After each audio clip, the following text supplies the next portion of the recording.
क्योंकि इस मंच पर वो दो नौजवान बैठे हैं जो अब किसी परिचय के मोहताज नहीं, और जो अपने आप में, जिन्होंने लगातार मोदी सरकार और हिटलर शाही की जो नीति है जो 7 साल से इस देश में चल रही है, अपने अपने तरीके से युवाओं के लिए, गरीबों के लिए, वंचितों के लिए, शोषितों के लिए, पिछड़ों के लिए, दलितों के लिए उन्होंने एक व्यापक संघर्ष किया।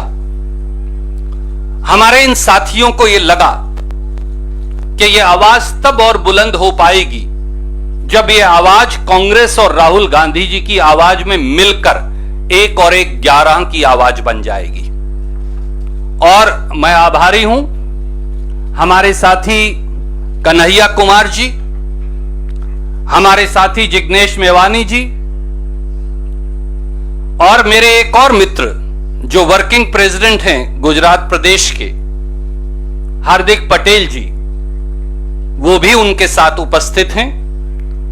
मैं आप सबका भारतीय राष्ट्रीय कांग्रेस की ओर से स्वागत करता हूं, अभिनंदन करता हूं, और बगैर किसी विलंब के सबसे पहले महासचिव संगठन उनसे अनुरोध करूंगा कि वो संक्षिप्त में अपनी बात रखेंगे और उसके बाद फिर हम आप लोगों को कहेंगे कि वो आप अपनी बात यहां पर रखें। आदरणीय केसी वेणुगोपाल जी।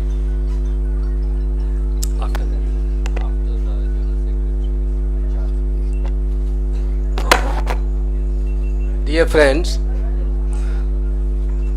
this is one of the happiest moment for all of us to be here in the ICC office to receive Kanhaiya Kumar ji and Jignesh Mevani ji and other colleagues.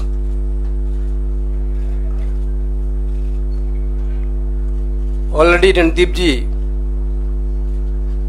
told you that Kanhaiya Kumar actually is a symbol of fighting freedom of expressions in this country. The way in which he fought against the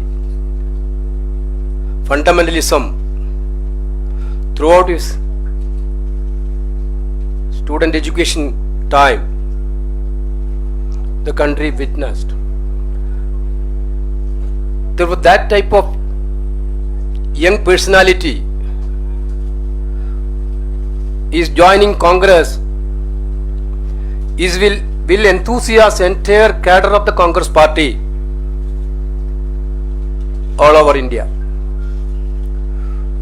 We are very much thankful to Kanhaiya Kumar on behalf of All India Congress Committee. We are wholeheartedly welcoming Kanhaiya Kumar ji to this grand old party. Of course, it's indeed happiness. Jignesh ji is also here, who is also fighting for the same cause which Congress is fighting. Jignesh ji, through his activities, through his interventions, already proved that he also believed the Congress ideology to carry everybody for the future. Other colleagues are all here who are worked with Kanhaiya Kumar ji and Jignesh ji. Definitely, it will give a very strong message to the country that young generation, those who are fighting for the needy people, poor people, those who are fighting for freedom, those who are fighting for non-violence, they must enthusiast through this entry of our young leaders to the Congress party. Honorable former Congress President Rahul Gandhi already met these young leaders, and he also expressed his happiness to these people for them being in the Congress party. Definitely, coming days, we will look forward with work with Kanhaiya Kumar ji and Jignesh ji, others, to defeat the fundamental fascist forces of the country which is ruling in India. Thank you. Thank you. Before I request Kanhaiya ji and Jignesh ji, may I request our in charge of Bihar, Bhakta Charan Das ji, to say a few words. After this. Yeah, just wait for 2 minutes. Respected Venugopal ji, Shirwala ji, Bansal ji, Nitin ji, all PCC President Bihar and all other friends. आज हमारे लिए बहुत ही उत्साहजनक दिन है कि आज शहीद भगत सिंह जी के जयंती पर एक ऐतिहासिक निर्णय कांग्रेस पार्टी भी लिया और कन्हैया जी और जिग्नेश जी भी लिए हैं, और उनको सम्मान करके माल्यार्पण करके हमारे आदरणीय नेता श्री राहुल गांधी जी के नेतृत्व में वहाँ पर माल्यार्पण करके उसके बाद राहुल जी उनको भारत के संविधान का भेंट किए हैं हमारे कॉन्फ्रेंस हॉल में। संविधान का संरक्षण, उसके अधिकारों को लेके जो हर जन हमारे देश में जन जन के लिए लड़ाई का ज़रूरत है, और दोनों लड़ाकू, दोनों संघर्षशील, दोनों निर्भीक और साहसिकता के साथ देश में अपनी बात उठाए हैं। व्यक्ति, संगठन और स्वतंत्रता और संस्थानों की स्वतंत्रता के लिए लगातार लड़ते आए हैं। कमज़ोर वर्ग और बेबस बेसहारा के लिए आवाज़ बनी रहे हैं।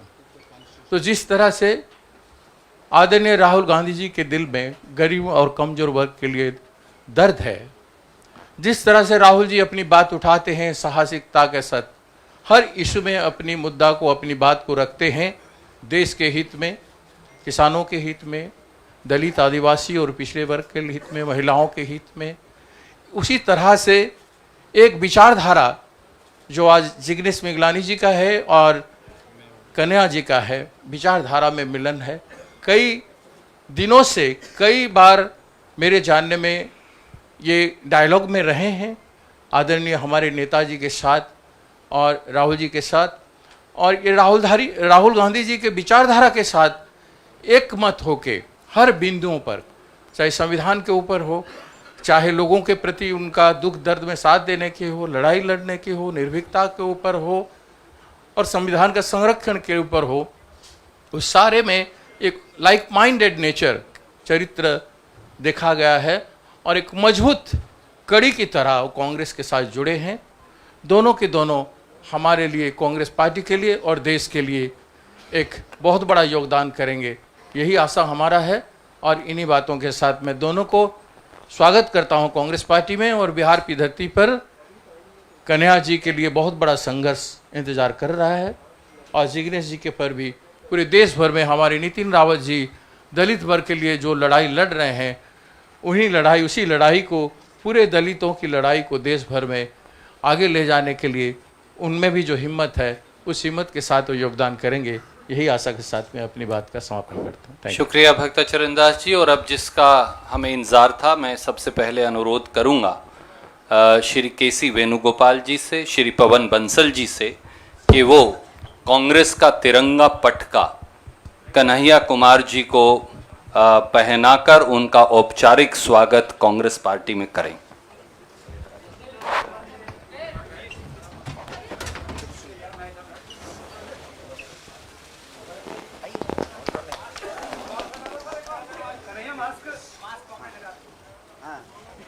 माइक पे आगे नहीं हटा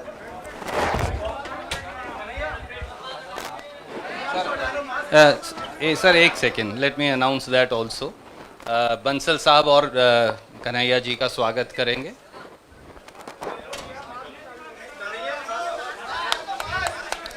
और मैं अब अनुरोध करूंगा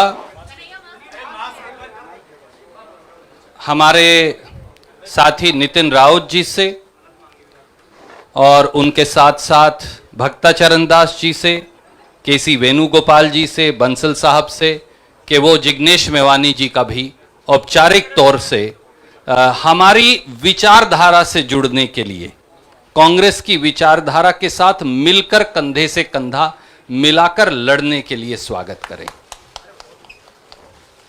भैया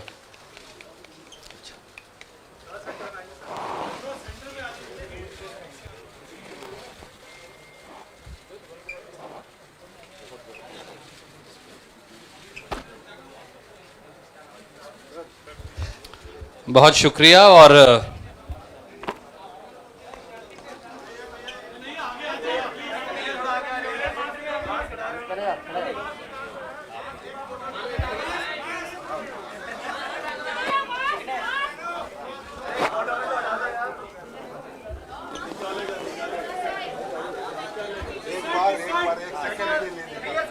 अरे बाद में वही वो नहीं ठीक है, बिल्कुल, I am happy with it.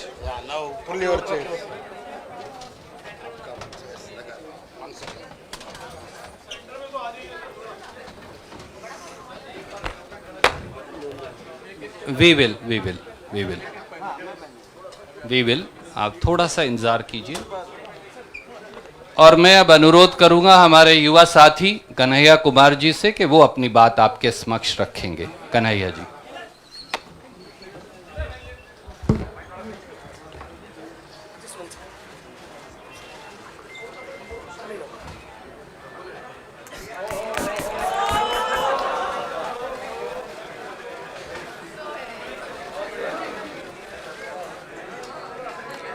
सबसे पहले इस संवाददाता सम्मेलन में आए हुए मैं अपने सभी पत्रकार साथियों का, और मैं देख रहा हूं कि कुछ ऐसे दोस्त भी हैं जगह की कमी के चलते कमरे में आ नहीं पाए हैं लेकिन सुन रहे हैं बाहर खिड़कियों से। मैं आप सबका स्वागत करता हूं। और मंच पर उपस्थित एआईसीसी ऑर्गेनाइजेशन के जनरल सेक्रेटरी वेणु जी, जनरल सेक्रेटरी सुरजेवाला जी, एससी डिपार्टमेंट के चेयरमैन नितिन राउत जी, बिहार के प्रभारी भक्तचरण दास जी, बिहार के अध्यक्ष मदन मोहन झा जी और कांग्रेस पार्टी के ट्रेजरर पवन बंसल जी, हमारे युवा साथी और गुजरात कांग्रेस के वर्किंग प्रेसिडेंट भाई हार्दिक पटेल जी, और हमारे आंदोलन में कदम से कदम मिलाकर हर घड़ी हमारा साथ देने वाले हमारे साथी बडगाम से निर्दलीय विधायक साथी जिग्नेश मेवानी जी, मैं आप सबका आभार व्यक्त करता हूं। और मैं अपने पत्रकार साथियों से कुछ चीज़ों को लेकर मुखातिब हूं, उससे पहले आज ये एक ऐतिहासिक दिन है। आज शहीद आजम भगत सिंह की जयंती है। लोग शहीद होते हैं, भगत सिंह शहीद आजम हैं। शहीद आजम इसलिए हैं कि आज हम लोग जहां माल्यार्पण करने के लिए गए थे, शहीद पार्क, वो शहीद पार्क एक ऐतिहासिक पार्क है। वो हिस्सा है फिरोज शाह कोटला फोर्ट का, जहां पर चंद्रशेखर आज़ाद जी की अध्यक्षता में हिंदुस्तान रिपब्लिकन आर्मी की गुप्त मीटिंग हो रही थी। अंग्रेज़ों के ज़माने में क्रांतिकारी छुपकर मीटिंग किया करते थे। नौजवान तरुण भगत सिंह एक प्रपोजल लेकर के आए कि हिंदुस्तान रिपब्लिकन आर्मी का नाम अब हिंदुस्तान सोशलिस्ट रिपब्लिकन आर्मी होना चाहिए। यह ऐतिहासिक क्षण, वो ऐतिहासिक भूमि और हमारे युवाओं के आइकन शहीद आजम भगत सिंह को हम अपना नमन प्रस्तुत करते हैं। आज एक दुखद घटना भी हमारे जिले में हुई है। वज्रपात के चलते 2 बच्चियों का निधन हो गया है। मैं इस मंच से उनके प्रति शोक व्यक्त करता हूं और उनके परिवार के प्रति अपनी संवेदना व्यक्त करता हूं। दोस्तों, मुझे लगता है कि बहुत कुछ कहने की ज़रूरत नहीं है। आजकल सूचना क्रांति के इस दौर में हमसे ज़्यादा मालूम हमारे पत्रकार साथियों को होता है। तो बेहतर ये होगा कि आप सवाल पूछें, मैं आपका जवाब दूं। लेकिन आप सवाल कहाँ से पूछेंगे और आपके मन में कौन से सवाल चल रहे हैं, इसका थोड़ा सा अंदेशा है, मुझे थोड़ा अंदाज़ा भी है। सबसे पहले मैं आपको बधाई देना चाहता हूं कि आपने पत्रकारिता की उस मिसाल को जिंदा रखा है कि कम से कम विपक्ष से तो सवाल करते हैं ना, ताकि इस देश को याद रहे कि पत्रकारों का काम है सवाल पूछना। तो मैं आपके हर सवाल का जवाब दूंगा। जितना सवाल आप पूछना चाहते हैं पूछिएगा, बारी बारी से पूछिएगा, सारे सवालों का जवाब दूंगा। बस एक सवाल का जवाब जो मुझे लगता है कि आप सबके मन में होगा कि आप कांग्रेस पार्टी क्यों ज्वाइन किए हैं, उस सवाल का जवाब दे करके मैं हमारे जो अध्यक्ष हैं उनकी तरफ मुखातिब होऊंगा, माइक उनको समर्पित करूंगा। मैं कांग्रेस पार्टी इसलिए ज्वाइन कर रहा हूं कि मुझे यह महसूस होता है कि इस देश में कुछ लोग, वो सिर्फ लोग नहीं हैं, वो एक सोच है।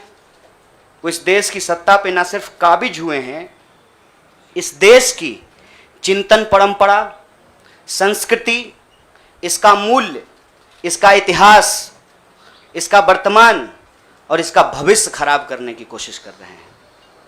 वो जो सोच है, उस सोच के बारे में आप अपने आप समझ जाएंगे, क्योंकि कहीं मैंने पढ़ा था कि आप अपने दुश्मन का चुनाव कीजिए, अपने विपक्ष का चुनाव कीजिए, दोस्त अपने आप बन जाएंगे। तो हमने ये चुनाव किया है।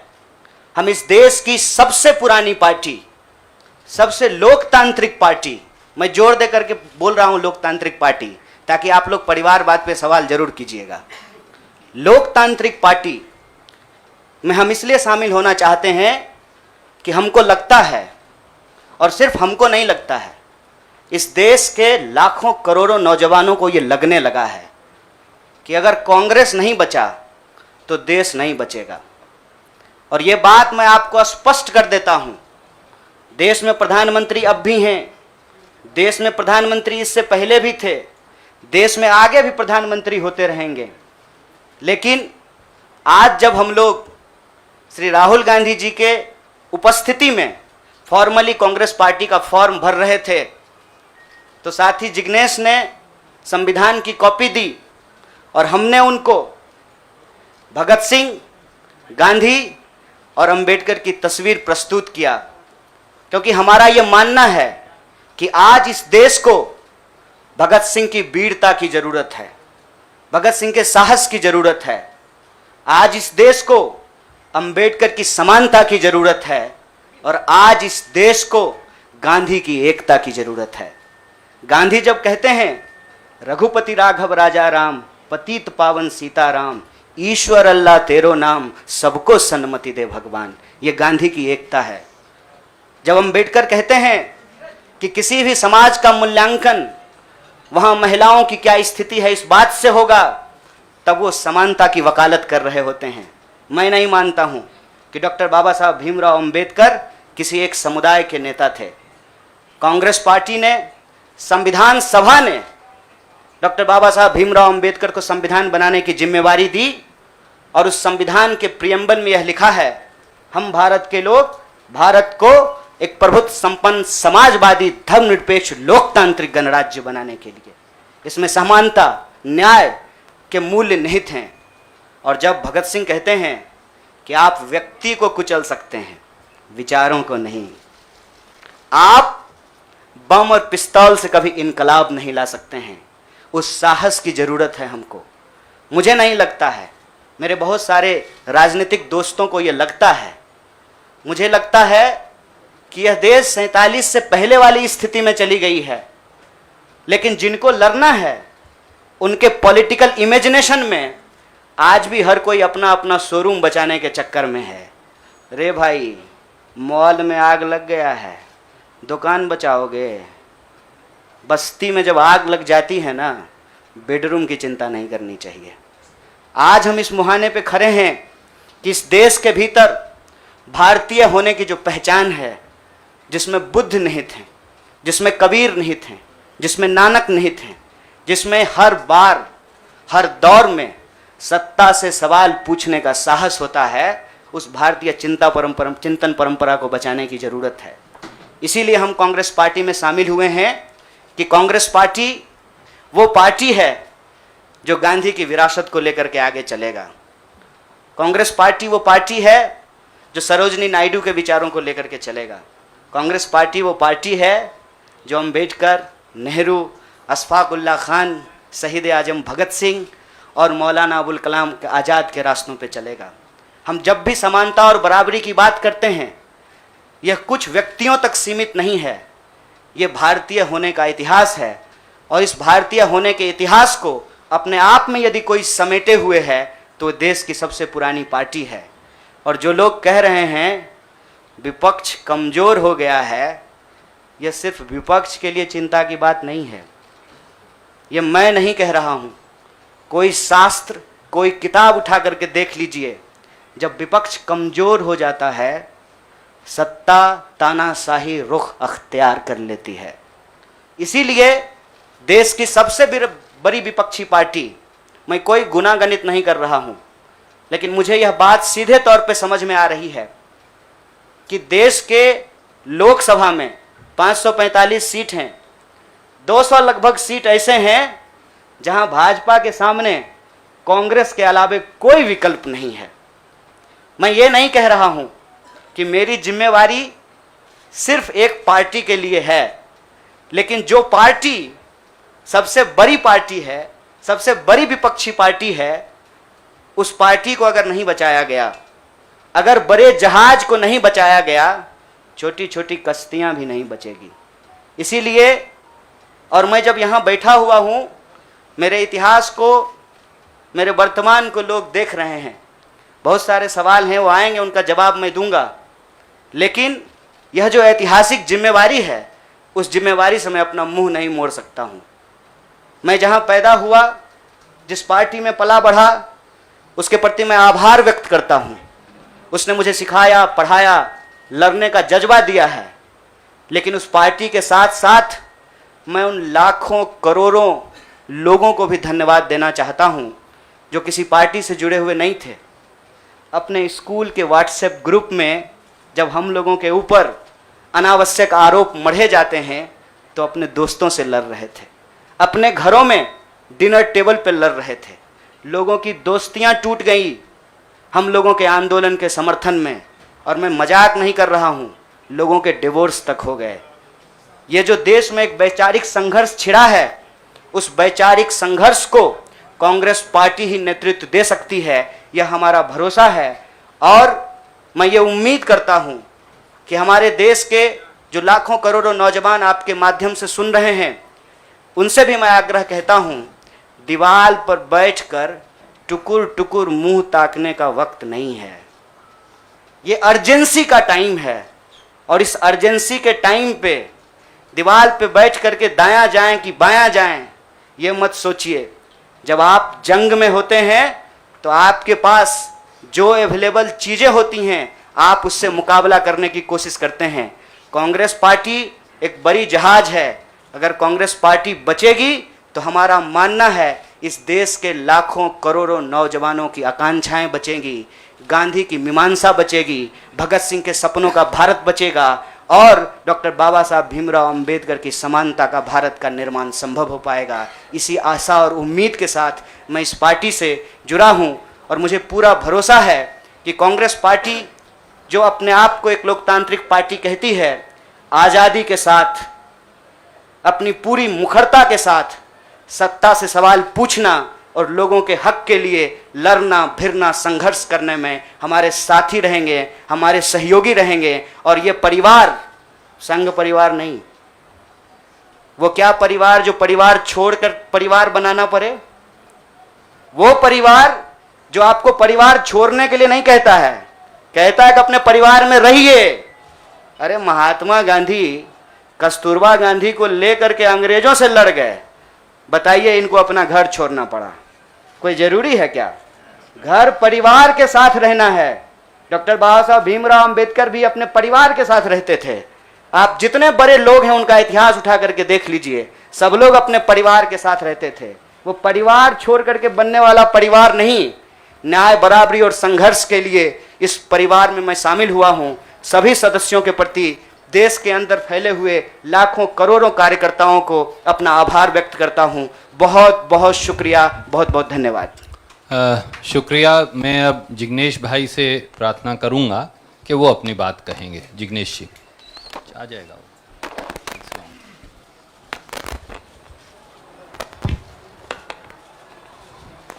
धन्यवाद। सबसे पहले तो केसी वेणुगोपाल साहब, सुरजेवाला जी, नितिन राउत साहब, पवल बंसल जी, भक्तचरण दास जी, साथ ही हार्दिक कन्हैया और दूसरे पार्टी के मंच पर विराजमान सभी सीनियर लीडर्स, आप तमाम पत्रकार साथी और वो तमाम साथी जो हमको आज मिलने के लिए हमारे समर्थन में आए हैं, गुजरात के विभिन्न कोनों से और पूरे देश भर में से, उन सभी का मैं स्वागत करता हूं। साथियों, जो कहानी गुजरात से शुरू हुई, उस कहानी ने पिछले 6-7 साल में इस मुल्क में क्या उत्पात मचाया है, वो अब आपके हमारे सबके सामने है। एज अ नेशन, एक राष्ट्र के तौर पर हम एक अनप्रेसिडेंटेड, अभूतपूर्व क्राइसिस से गुजर रहे हैं। ऐसा संकट इस मुल्क ने पहले कभी नहीं देखा। हमारे संविधान पर हमला है, दिल्ली की सड़कों पर संविधान की कॉपी को जलाया जाता है, हमारे आइडिया ऑफ इंडिया पर हमला है, हमारे देश के लोकतंत्र के ऊपर हमला है। आज भाई भाई एक दूसरे का दुश्मन बन जाए, उतना जहर, नफरत एक सोची समझी साजिश के तहत दिल्ली और नागपुर साथ में मिलकर फैला रहे हैं। इस परिस्थिति में एक पॉलिटिशियन के तौर पे नहीं, बतौर एक भारतीय नागरिक, मैं अपने आप को ये जब सवाल पूछता हूं कि मेरा फंडामेंटल फॉरमोस्ट रिस्पॉन्सिबिलिटी, ड्यूटी क्या होना चाहिए, तो अंदर से जवाब यही आता है, कुछ भी करके इस मुल्क के संविधान, लोकतंत्र और आइडिया ऑफ इंडिया को बचाना चाहिए। और यदि उसको बचाना है तो मुझे उनके साथ खड़े रहना है जिसने स्वतंत्रता के आंदोलन में न केवल कंट्रीब्यूट किया है, उसको लीड किया है, अंग्रेजों को यहां से खदेड़ कर दिखाया है। और इसीलिए आज मैं इंडियन नेशनल कांग्रेस की इस मंच पर आपके साथ खड़ा हूं। एक टेक्निकल कारण के चलते मैं फॉर्मली पार्टी इसलिए ज्वाइन नहीं कर सकता क्योंकि मैं एक निर्दलीय विधायक हूं। If I join a party I may not continue as an MLA. मेरी पार्टी के सीनियर लीडर से बात हुई, मेरे मतक्षेत्र के साथियों से बात हुई, अपने आप से बात हुई, राहुल जी से बात हुई, तो मुझे लगा कि मैं इस विचार के साथ हूं ना, ये सबसे प्रमुख बात है।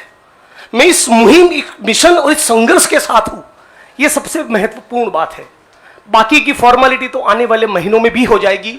और राहुल जी ने भी कहा कि वो जो पर्चा भर के सदस्य लेने की बात है वो तो कल भी कर लेना, अभी अपने मत क्षेत्र के लोगों के साथ खड़े रहो। तो मैं फॉर्मली नहीं लेकिन इस विचार के साथ आज जुड़ चुका हूं और 22 का चुनाव में कांग्रेस के सिंबल से ही लड़ूंगा, उसके सारे कैंपेन्स का हिस्सा रहूंगा। और गुजरात के संदर्भ में आज साथी हार्दिक हमारे बीच में मौजूद है, तब कहना चाहता हूं कि आज राष्ट्रीय स्तर पे जो हो रहा है वो सब कुछ हम लोग गुजरात में देख चुके हैं, झेल चुके हैं। आप सभी पत्रकार साथियों के बीच में बड़ी चिंता के साथ ये कहना चाहता हूं, हमारी पार्टी ने इस मुद्दे को उठाया है कि 3000 किलो का ड्रग्स 15-20 लाख बेरोजगार युवा को नशे की चुंगाल में फंसाने के लिए अदानी के एयरपोर्ट पर उतर रहा है। आज जब महंगाई और बेरोजगारी उसके चरम सीमा पर है, तब गुजरात और देश के बेरोजगार युवाओं को रोजगार देने के बजाय ये फांसीवादी ताकतें चाहती है कि रोजगार तो ना मिले, उनको नशे के हवाले में झोंक दिया जाए। तो इन सारी परिस्थितियों में यदि बाबा साहब अंबेडकर के संविधान को बचाना है, हमारे आइडिया ऑफ इंडिया को बचाना है, भगत सिंह को जब मुकदमे की कार्यवाही के दौरान पूछा गया कि क्रांति क्या है, तब शहीद आजम ने कहा था कि क्रांति से हमारा मतलब है किसानों और मजदूरों के हाथ में सत्ता। माननीय प्रधानमंत्री जब अमेरिका से वापस आते हैं तो भाई विस्टा का काम ठीक ठाक चल रहा है ना, नई पार्लियामेंट का, वो देखने के लिए जाते हैं, किसान को मिलने के लिए नहीं जाते। तो किसान हो, मजदूर हो, दलित हो, आदिवासी हो, महिलाएं हो, सबके ऊपर एक जो अनप्रेसिडेंटेड हमला है, इसको रोकने के लिए मैं भारत की जनता को, भारत के 21 करोड़ दलितों को और सारे लाखों करोड़ों युवाओं को अपील करता हूं, सेंस ऑफ अर्जेंसी के साथ, अभी वक्त नहीं है, कूद पड़िए, एक नया आंदोलन छिड़ने वाला है। स्वतंत्रता के आंदोलन की जो रौनक थी, वो जो चार्म था, वो जो माहौल था, हमको वो क्रिएट करना पड़ेगा। यहां पर तमाम वो लोग जो सचमुच मानते कि देश को बचाना है, उन सभी को हम अपील करते हैं कि इस प्लेटफॉर्म के साथ जुड़िए। ये एक मिशन है और इसको मिशन की तरह लीजिए। और मुझे पूरी उम्मीद है, जैसे कि साथी कन्हैया ने बचाया, कि डेमोक्रेसी के हमारे इस मुल्क में बहुत डीप रूट्स है, पार्टी के भी डीप रूट्स है। तो साथ में मिलकर हम लोग लड़ेंगे, संघर्ष करेंगे और इस मुल्क को बचा पाएंगे। आप तमाम साथियों का मैं दोबारा स्वागत करता हूं और दोबारा इस प्लेटफॉर्म के माध्यम से पूरे देश की जनता को अपील करता हूं, सेंस ऑफ अर्जेंसी के साथ तुरंत जुड़िए। एक बहुत जबरदस्त माहौल हम लोगों को खड़ा करना चाहिए। मैं साथी हार्दिक, कन्हैया और दूसरे यंगस्टर्स के साथ पूरे देश में हम लोग जाएंगे और हजारों लाखों युवा इस प्लेटफॉर्म में जुड़े, आईएनसी के साथ जुड़े, कांग्रेस पक्ष के साथ जुड़े, इसके लिए लग जाएंगे। आप तमाम साथियों का शुक्रिया। अभी आप एक मेरे मित्र ने कुछ बात कही थी, मैंने सोचा मेरी तो मानते नहीं, शायद छोटे की मान लें। All right, then we will go to somebody who, yes ma'am, we'll begin with you. मेरा सवाल कन्हैया आपसे है। आपने कहा कि आप कांग्रेस पार्टी इसलिए ज्वाइन कर रहे हैं क्योंकि कहीं ना कहीं आपको लगता है कि कांग्रेस खतरे में है, कांग्रेस को बचाना जरूरी है। जैसे आपने कहा कि कांग्रेस बड़ा शिप है और अगर छोटे शिप, अगर ये डूब गया तो बाकी भी डूब जाएंगे। तो आपको लग रहा है you have come here as a saviour to Congress.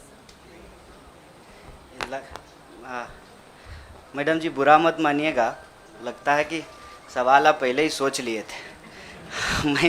मैंने ये नहीं कहा था कि कांग्रेस खतरे में है, हमने कहा देश खतरे में है, लोकतंत्र खतरे में है, आइडिया ऑफ इंडिया खतरे में है। आपने वो वीडियो देखा क्या, लाश के ऊपर डांस देखा ना, दिल पसीज गया होगा आपका। आपको नहीं लगा कि मैं इसके लिए कुछ कर पाऊँ, कुछ भी कर जाऊँ जो मैं कर सकती हूँ। आप जब सुनती होंगी कि बलात्कार हो गया किसी महिला के साथ, आपका गुस्से से जो है ना पूरा शरीर कांप जाता होगा। देश खतरे में है। पार्टियां तो बनती रहेंगी, पार्टियों की कोई कमी है क्या? हर शाम पार्टी होती है इस देश में। पार्टी नहीं बचाना है, देश बचाना है। और देश बचाने की मुहिम में जो पार्टी रहेगी वो पार्टी भी बचेगी। और मुझे इस बात को कहने में कोई दो राय नहीं है। मैंने जितना इतिहास पढ़ा है अभी तक का एनसीईआरटी में जो लिखा हुआ है, अब अगले बार 2024 में क्या लिखा जाएगा नहीं पता। उसमें तो यही है कि देश को आज़ादी जो है वो महात्मा गांधी ने, सुभाष चंद्र बोस ने, सरदार वल्लभ भाई पटेल ने, क्या भाई हार्दिक, इन लोगों ने ही दिलाया ना। यही लोग लड़े थे। जो माफ़ी मांगे वो वीर हो गए। आप सोचिएगा इसको। जो गोडसे को भगवान मानते हैं वो भाषण दे रहे हैं अमेरिका में जाकर के गांधी के ऊपर। हमारे गांव में एक गाना आता था, गांधी जी के भजन करे गांधी के हत्यारा। कितना अजीब लगता होगा आपको। देखिएगा वो फोटो जब हमारे देश के प्रधानमंत्री गांधी पे माल्यार्पण करते हैं। जीवन भर शाखाओं में कसम लिए होंगे कि गोडसे के सपनों का देश बनाएंगे और गांधी पे माला चढ़ा रहे हैं। See, I am not here to save the party, please, I am respecting you as a citizen, you can respect my right. देश खतरे में है और ये सिर्फ मैं नहीं कह रहा हूं, ये मुझे लगता है आप भी सोचते होंगे। समझ रहे हैं, अंग्रेजी का वो फ्रेज है dancing on dead, dead body पे कोई नाच रहा है। उस दिन खाना तो नहीं खाया गया। आप सोच के देखिए, आप इस पे विचार करके देखिए। मेरे गांव में अगर किसी की मौत हो जाए तो पूरे गांव में खाना नहीं बनेगा। हजारों लोग मर गए। देखे 71 वर्ष की उम्र में प्रधानमंत्री के लिए सोहर गाया गया। नया बच्चा जब पैदा होता है ना तो पूर्वांचल में सोहर गाते हैं लोग। प्रधानमंत्री बूढ़े हो गए हैं, उनके लिए सोहर गाया जा रहा है। तब जब अभी तुरंत लाखों लोगों की जान चली गई, ऑक्सीजन नहीं मिल रहा था, अस्पताल में बेड नहीं मिल रहे थे। आप में से कोई भी ऐसा इंसान है जिसके कोई जानने वाले नहीं मरे हो इसमें, इस क्राइसिस में? इतना बड़ा क्राइसिस जिसके देश में हुआ हो अभी तुरंत, वो अपने जन्मदिन का जश्न मनाएगा? ये भोंडापन है। इस संस्कृति को बचाने की जरूरत है और इस संस्कृति को बचाने के लिए मुझे लगता है कि कांग्रेस पार्टी में क्षमता मौजूद है। लोगों को यह बात पसंद हो या ना पसंद हो, हकीकत यह है कि पार्लियामेंट में सबसे बड़ी पार्टी कांग्रेस पार्टी है। इसीलिए इस पार्टी को यह जिम्मेवारी लेनी पड़ेगी और उस जिम्मेवारी को संभालने के लिए मैं यहां आया हूं। Thank you news nation. I'll come to you.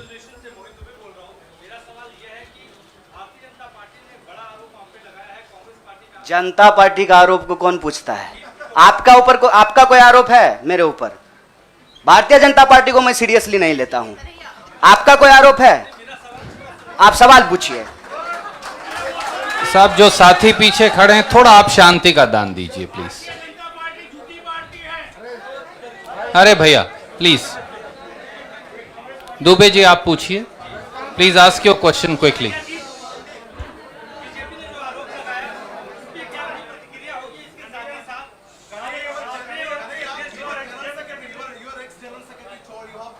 Yeah, please, you cannot interrupt. No, you have to have discipline. My humble request with folded hands.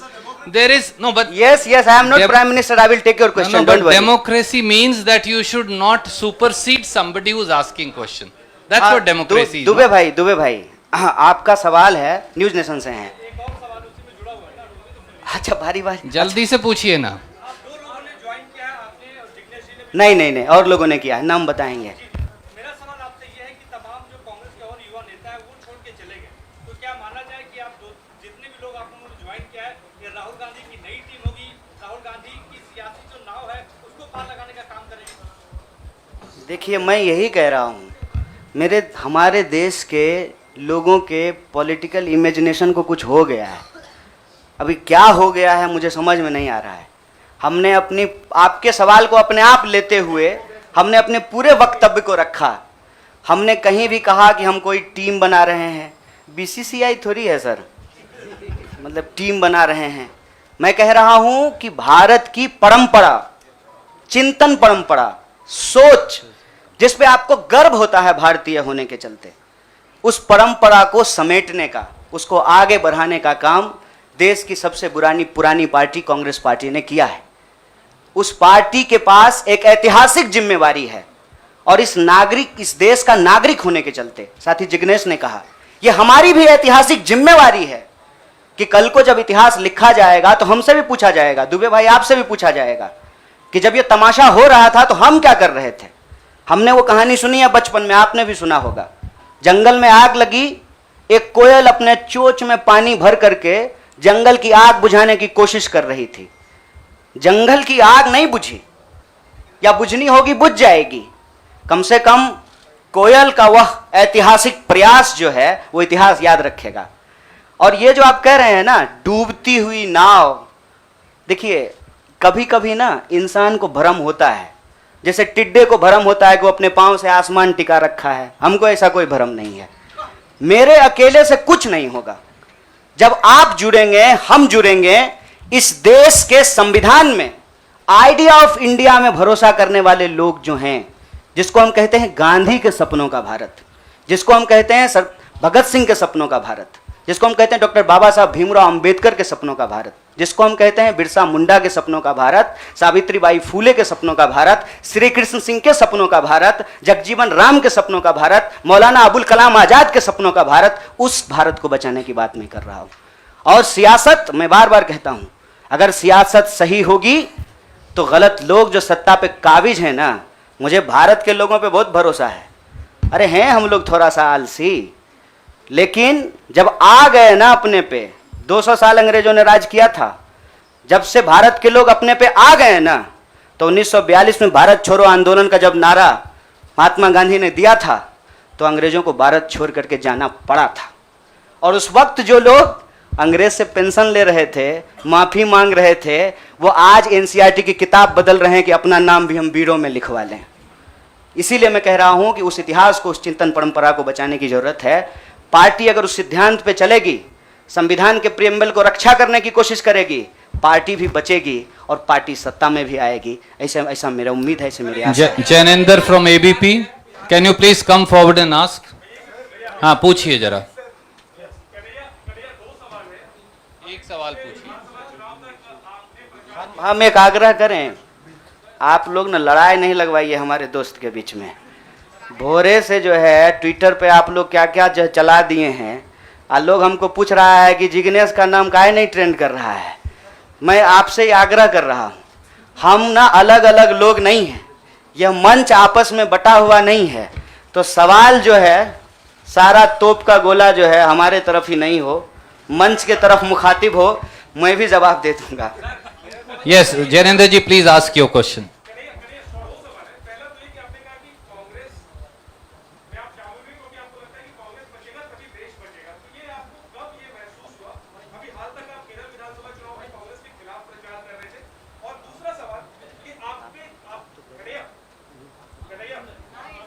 हाँ, सुन रहे हैं। दूसरा सवाल ये कि आपको लेफ्ट के भविष्य के चेहरे के तौर पर देखा जा रहा था, और जब आप कांग्रेस में आ गए, आपको क्या लगता है भारत की राजनीति में फिलहाल क्या लेफ्ट अप्रासंगिक हो गई है?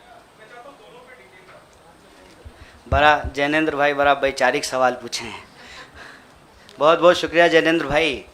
एक तो देखिए, हमारी जो ये नई पार्टी है, इस पार्टी के जो संगठन के महासचिव हैं वो केरल से ही हैं। इनसे आप चाहें तो अकेले में भी पूछ लीजिएगा, कांग्रेस पार्टी के खिलाफ हमने एक शब्द नहीं बोला था। हम कांग्रेस पार्टी के खिलाफ भी बोले हैं, लेकिन केरल के विधानसभा चुनाव में नहीं, जेएनयू के प्रेसिडेंशियल स्पीच में बोले थे। देखिए, हमको हमारा इतिहास पता है और हम यही कहते हैं, इतिहास को तोड़ा और मरोड़ा नहीं जा सकता है। इतिहास इतिहास होता है। इतिहास कोई कागज पे लिखे हुए शब्द होते हैं कि आप उसको जो है इरेजर से मिटा दीजिएगा। केरल के विधानसभा चुनाव में कांग्रेस पार्टी के खिलाफ नहीं बोले थे। आपने पूछा कि कब इसको आपको ऐसा महसूस हुआ। देखिए, महसूस तो मुझे राजनीति में आए हुए 18 साल हो गए हैं, और मैंने हमेशा ये महसूस किया कि कहीं ना कहीं इस देश की जो राजनीतिक विरासत है वो भटक गई है।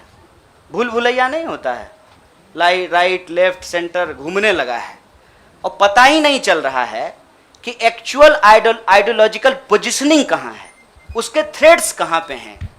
तो मैं जैनेंद्र भाई, आपने वैचारिक सवाल पूछा है, एक ऐतिहासिक तथ्य आपसे साझा करता हूँ। मैं ऑल इंडिया स्टूडेंट फेडरेशन का मेंबर था कल तक। वो ऑल इंडिया स्टूडेंट फेडरेशन 1936 में बना, और उस इतिहास जाकर के देख लीजिएगा। उसका जो इनॉग्रल सेशन था, पंडित जवाहरलाल नेहरू का उसमें भाषण हुआ था, और उस वक्त देश के जितने भी नौजवान थे, सुनने में थोड़ा अजीब लग सकता है हमारे कुछ साथियों को, लेकिन अपने विद्यार्थी के होने के ज़माने में अटल बिहारी वाजपेयी भी शामिल हुए थे, बाद में निकाल दिया गया था।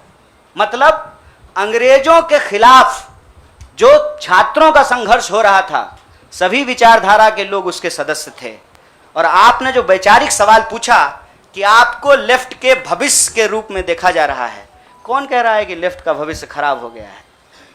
व्यक्ति आते हैं और जाते हैं, संगठन हमेशा व्यक्ति से बड़ा होता है। व्यक्ति की अपनी एक भूमिका होती है, उस भूमिका को वो अपनी क्षमता से निभाने की कोशिश करता है।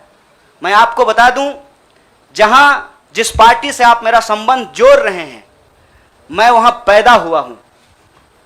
मेरे भीतर सोचने, समझने, लड़ने की जो क्षमता है, ये उसके ट्रेनिंग का हिस्सा है और मुझे इस बात का गर्व है। लेकिन वहां जो लड़ने का तरीका है और जिस तरीके से वो लड़ रहे हैं, मुझे लगता है आज जो देश की स्थिति है उसमें उसके स्पीड को बढ़ाने की जरूरत है, और जो वैचारिक संकीर्णता है उसको तोड़ने की जरूरत है। मैं आपको एक बात बताना चाहता हूं। मैं अपने कई साथियों से पूछा कि क्या भगत सिंह की जयंती देश के सभी संगठनों को नहीं मनाना चाहिए, और क्या गांधी की तस्वीर सभी संगठनों के कार्यालय में नहीं होना चाहिए। यह हमारा इतिहास है, यह हमारी विरासत है। कुछ लोग बहुत चालाकी से विचारधारा की खोल में यह जो हमारी ऐतिहासिक विरासत और परंपरा है इसको आपस में उलझाने की कोशिश करते हैं। एक बड़ा पॉपुलर डिबेट है मीडियम और मीन्स का, साध्य और साधन का, हिंसा और अहिंसा का। तो मैं आपके सामने इस सदन के समक्ष यह बात कहता हूं, जब भगत सिंह कहते हैं कि बम और पिस्तौल इनकलाब नहीं ला सकता है, मतलब भगत सिंह हिंसा का निषेध कर रहे हैं, वायलेंस को निगेट कर रहे हैं। और जब बापू कहते हैं, महात्मा गांधी कहते हैं करो या मरो, मतलब वो व्यक्ति के ऊपर होने वाली हिंसा को स्वीकार कर रहे हैं और अहिंसा को निगेट कर रहे हैं। देश की अर्जेंसी क्या है इस बात को समझिए, और देश की अर्जेंसी यह है कि आप पैदा कहीं भी हुए हों, अगर गांव में आग लगी है, आप अपने दरवाजे के बाहर डंडा लेकर के गेटकीपर बन करके खड़ा हो जाएंगे कि घुसने नहीं देंगे, निकलने नहीं देंगे, तो आपका घर भी नहीं बचेगा, बेडरूम भी नहीं बचेगा। इसलिए समझदारी इस बात में है कि आपसी जो नाराजगी है, आपसी जो वैचारिक मतभेद है, उसको किनारा कीजिए और बस्ती बचाने के लिए इकट्ठा होइए, क्योंकि ये देश हम सबका है। इसीलिए लेफ्ट राइट का जो क्वेश्चन है ना, वो अप्रासंगिक इसलिए हो गया है कि आज आपको वैसे आदमी के साथ सामना करना पड़ रहा है जो हमारे जमाने का गोविंदा है, ड्रेस बदलते रहता है। इसीलिए इस वैचारिक भ्रम में नहीं पड़िए, देश बचाइए, संविधान बचाइए, यही हमारा लक्ष्य है। Siddharth from ANI. Siddharth, please go ahead and ask. Siddharth, सवाल पूछिए प्लीज. जिग्नेश जी जवाब देंगे.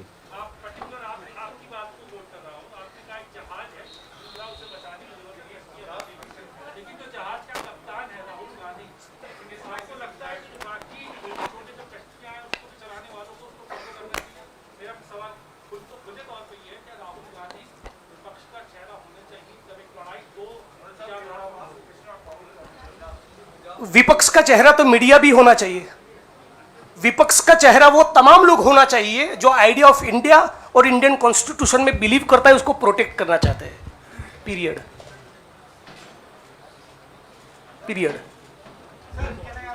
Thank you. I have to see, it's been over an hour. बहुत सारे साथी अलग अलग दोनों से बात करना चाहते हैं. I am going to wind up this press conference. Thank you so much. हम बाद में आके हमसे ले लीजिएगा, 1-to-1 करेंगे।